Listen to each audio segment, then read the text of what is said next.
Assalamualaikum warahmatullahi wabarakatuh. Saya Novel Al-Idrus. Pada kesempatan ini kita akan pelajari mengapa begitu banyak umat Islam yang mengakhiri doanya dengan suratul Fatihah. Dikit-dikit Al-Fatihah, dikit-dikit Al-Fatihah. Bubar majelis Al-Fatihah, tutup doa Al-Fatihah. Ada apa dengan suratul Fatihah? Tidak diragukan suratul Fatihah merupakan ummul kitab, induk daripada Al-Quran. Kita pun dalam sholat hanya diwajibkan baca surat Al-Fatihah. Kalau tidak dibaca surat Al-Fatihah, tidak sah sholat kita. Ini cukup membuktikan surat Al-Fatihah merupakan surat yang memiliki keistimewaan dibanding surat-surat yang lain, meskipun semua surat adalah mulia. Fatihah. Dalam suatu kesempatan, Sayyidina Abdullah bin Abbas radhiyallahu anhuma, sebagaimana diriwayatkan oleh Imam Muslim dalam sahihnya dan beberapa ulama lainnya, suatu ketika Rasulullah SAW didatangi oleh malaikat Jibril, sebagaimana disebutkan dalam Sahih Muslim. Teks hadisnya seperti ini. Qala bainama Jibrilu qaidun indan Nabi, saat malaikat Jibril duduk bersama Nabi Muhammad SAW. Menarik sekali, Rasul Muhammad SAW yang menemani duduknya adalah malaikat Jibril. Malaikat Jibril rindu dan ingin duduk-duduk bersama Nabi Muhammad SAW. Nah, ketika dalam duduk-duduk seperti itu, tiba-tiba malaikat Jibril sami'a naqidun min fawqih, mendengar suara dari atas kepalanya. Maka beliau pun menoleh ke arah atas. Farafa'a ra'sahu. Beliau mengangkat kepalanya ke atas, kemudian faqala, malaikat Jibril berkata, hadza babun minas sama'i futihal yaum. Ini ada satu pintu langit yang hari ini dibuka, lam yuftah qattu illal yaum, dan tidak pernah dibuka kecuali hari ini.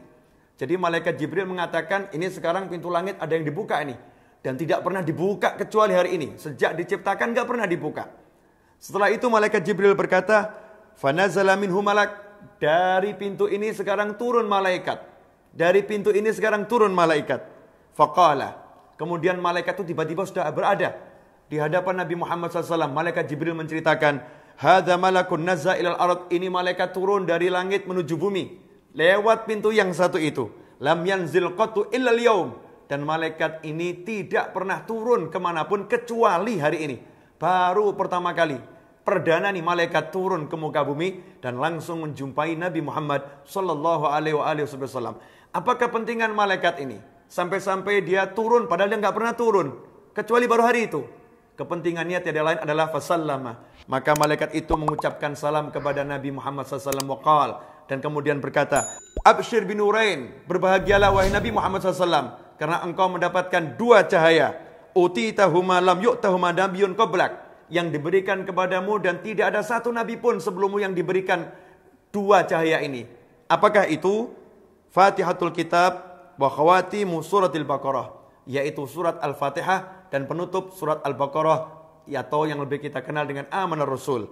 Kemudian malaikat berkata, lan taqra, tidaklah engkau membaca biharfin minhuma, satu huruf dari dua hal tersebut, dari Al-Fatihah maupun dari penutup surat Al-Baqarah yaitu Amanar Rasul, illa utitahu, kecuali apa yang menjadi keinginanmu diberikan oleh Allah Subhanahu wa taala. Karena itu tidak mengherankan jika para ulama mengajak umat Islam untuk membaca surat Al-Fatihah, menutup majlisnya dengan surat Al-Fatihah, menutup doanya dengan surat Al-Fatihah. Karena Rasul sudah menyampaikan kepada kita semua bahwasannya kalau kita berdoa dan kita menutupnya dengan surat Al-Fatihah, maka Allah mengabulkan doa kita. Permohonan kita dikabulkan oleh Allah Subhanahu wa ta'ala. Kemudian mengenai amanah Rasul, para ulama mengatakan, dalam suatu riwayat Rasul juga menjelaskan, kalau amanah Rasul ini dibaca di malam hari, maka mencukupi bagi orang bacanya. Mencukupi dari apa? Yang pertama, mencukupi dari sholat malam. Seandainya dia tidak sempat sholat malam, pahala dari membaca amanah Rasul ini dikatakan sudah mencukupi dari sholat malam.